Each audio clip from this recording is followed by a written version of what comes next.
किसान भाइयों नमस्कार। आप सभी का हमारे YouTube चैनल किसान एमपी पे स्वागत है। किसान भाइयों, अगर आप तक अभी तक आपने हमारे चैनल को सब्सक्राइब नहीं किया है तो सबसे पहले हमारे चैनल को सब्सक्राइब करें, लाइक करें और शेयर करें।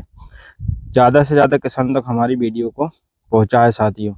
किसान भाइयों, आज हम बात करने वाले हैं मक्के की फसल में दूसरे स्प्रे में, जो कि कब देना चाहिए और कौन सा देना चाहिए। तो साथियों, आज जब आपकी फसल 30 से 45 दिन की हो जाए, उस समय मक्के में हमें दूसरा खाद दे सकते हैं। लेकिन बात यह है कि दूसरे स्प्रे में कौन सा रसायन हमें लेना चाहिए, यह सबसे ज़रूरी होता है। क्योंकि बाज़ार में कई दुकान मिल जाएगी जो बोलेंगे मक्के में यह डाल दो, अच्छा रिजल्ट मिल जाएगा। आपको दूसरा स्प्रे ऐसा चुनना है साथियों जिसमें इल्ली का भी कंट्रोल हो, और इस स्टेज पे इल्लियाँ बहुत ज़्यादा आना चालू हो जाती हैं। तो दूसरे स्प्रे में मक्के में आने वाले रोगों का इलाज, और सबसे ज़रूरी है अच्छा फसल हमें देखने को मिले। अच्छी फसल से मतलब है बढ़िया पैदावार हो, अच्छी उपज हमें मिले। तो साथियों, हम कौन सा प्रोडक्ट लेना चाहिए, कौन सी दवाई लेना चाहिए, कौन सी टॉनिक लेना चाहिए जो हमें अच्छा रिजल्ट दे, तो इसी कन्फ्यूजन को दूर करने के लिए यह वीडियो हमने बनाई हुई है। और साथियों, किसान भाइयों, अगर हम 1 महीने के आसपास मक्के की फसल में इस टाइम पर अगर कई तरह की इल्लियों का हमला शुरू कर देती है, जैसे कि फाल आर्मी, तना छेदक, तम्बाकू इल्ली, हरी इल्ली, पत्ते खाने वाली इल्ली, तो साथियों जो हमारी फसल को ज़्यादा नुकसान पहुंचाती है, हम इन्हीं पर बात करेंगे। यह इल्लियाँ सबसे पहले मक्के की कोमल पत्तियों को खाती है और उन सभी को खाकर छेद कर देती है। अगर मक्के की फसल में तना छेदक यानी स्टेम बोर लग जाता है, तो साथियों मक्के के पौधे को वह धीरे धीरे खोखला कर देते हैं और बाद में वह कोमल तने को खाकर अंदर घुस जाती है और फिर तने को भी खोखला कर देती है। तो साथियों, जब यह पूरे मक्के को खा जाती है तो जो है हमारा काफ़ी नुकसान हो जाता है। तो मक्के की फसल को इससे कंट्रोल करना मतलब हाथ से रेत निकलने जैसा है साथियों।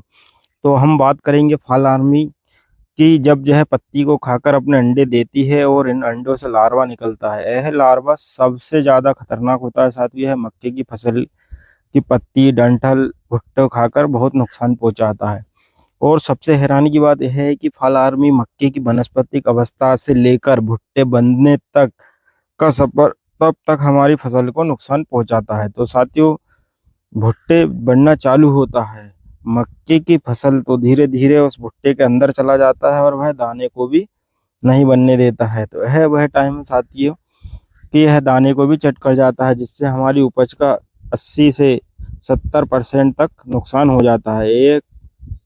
लेकिन साथ ही पीछे अफसोस छोड़ देता है, जो कि फसल में आने वाले सारे फफूंद जनित रोगों का कारण बनता है। तो यह सभी इल्लियाँ इतनी खतरनाक होती है, अगर इनका सही समय पर कंट्रोल नहीं किया गया तो 1 हफ्ते के अंदर पूरी फसल को चट कर जाती है साथियों।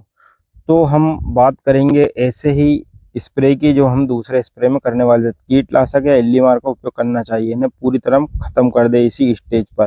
तो हम ऐसे दमदार कीटनाशक की बात करूंगा जिसका नाम है प्रोफेनोफास, जिसका रसायन है प्रोफेनोफास 40% प्लस साइपरमीथेन 4 EC, जो कि फाल बार्म आर्मी को प्रभावी रूप से कंट्रोल करेगी तथा तना छेदक, तम्बाकू इल्ली, हरी इल्ली को भी बहुत तेजी से कंट्रोल करती है। साथ ही इसमें डबल टेक्निकल होने के कारण यह इल्ली को तो कंट्रोल करेगी, साथ में फसल में आने वाले छोटे मोटे रस चूसक को भी यह खत्म कर देगी।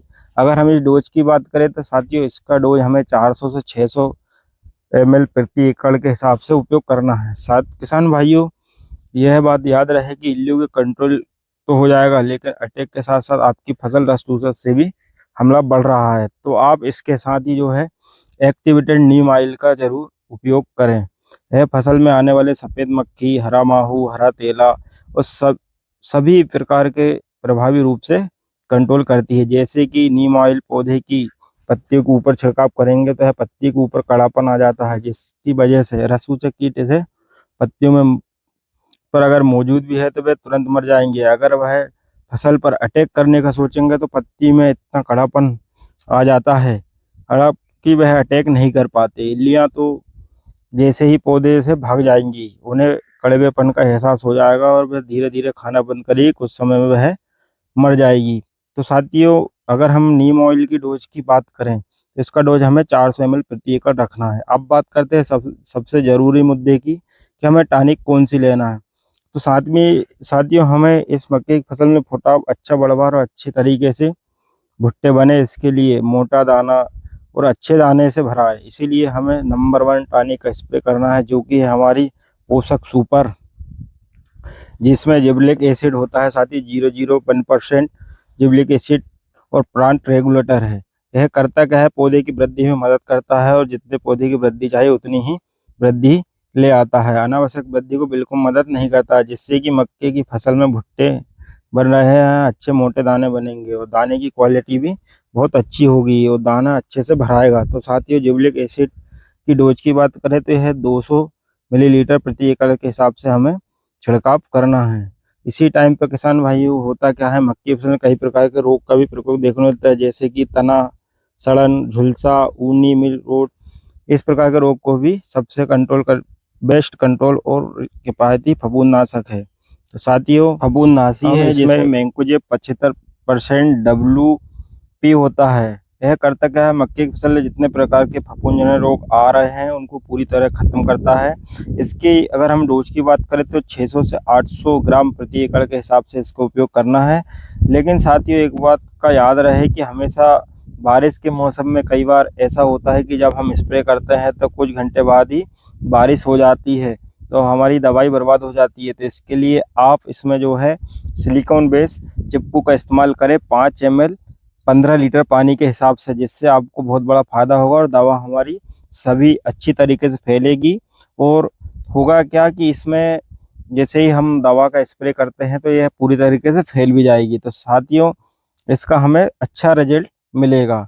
तो किसान भाइयों अगर आपको वीडियो अच्छी लगी हो तो लाइक करें और शेयर करें। धन्यवाद।